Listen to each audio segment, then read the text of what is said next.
Genesis chapter 21. Now the Lord was gracious to Sarah, as he had said, and the Lord did for Sarah what he had promised. Sarah became pregnant and bore a son to Abraham in his old age, at the very time God had promised him. Abraham gave the name Isaac to the son Sarah bore him. When his son Isaac was 8 days old, Abraham circumcised him, as God commanded him. Abraham was 100 years old when his son Isaac was born to him. Sarah said, "God has brought me laughter, and everyone who hears about this will laugh with me." And she added, "Who would have said to Abraham that Sarah would nurse children? Yet I have borne him a son in his old age." The child grew and was weaned, and on the day Isaac was weaned, Abraham held a great feast. But Sarah saw that the son, whom Hagar the Egyptian had borne to Abraham, was mocking. And she said to Abraham, "Get rid of that slave woman and her son, for that slave woman's son will never share in the inheritance of my son Isaac." The matter distressed Abraham greatly, because it concerned his son. But God said to him, "Do not be so distressed about the boy and your maidservant. Listen to whatever Sarah tells you, because it is through Isaac that your offspring will be reckoned.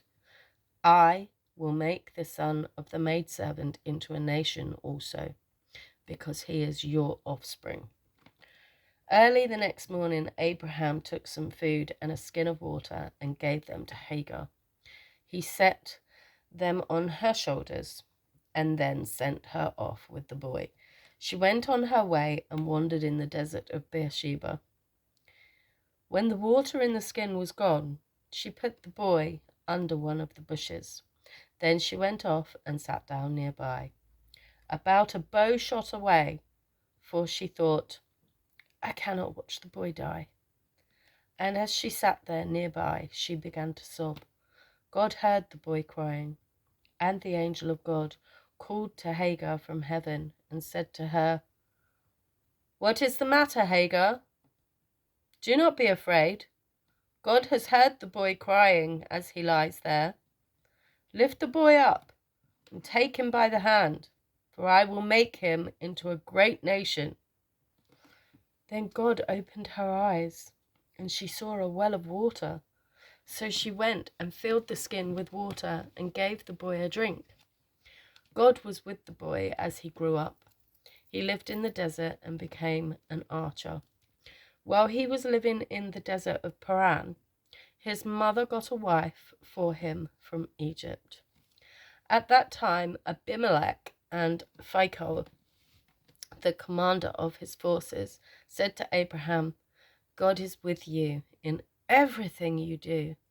Now swear to me here before God that you will not deal falsely with me or my children or my descendants. Show to me and the country where you are living as an alien the same kindness that I have shown to you." Abraham said, "I swear it." Then Abraham complained to Abimelech about a well of water that Abimelech's servants had seized. But Abimelech said, "I don't know who has done this. You did not tell me, and I heard about it only today." So Abraham brought sheep and cattle and gave them to Abimelech, and the two men made a treaty.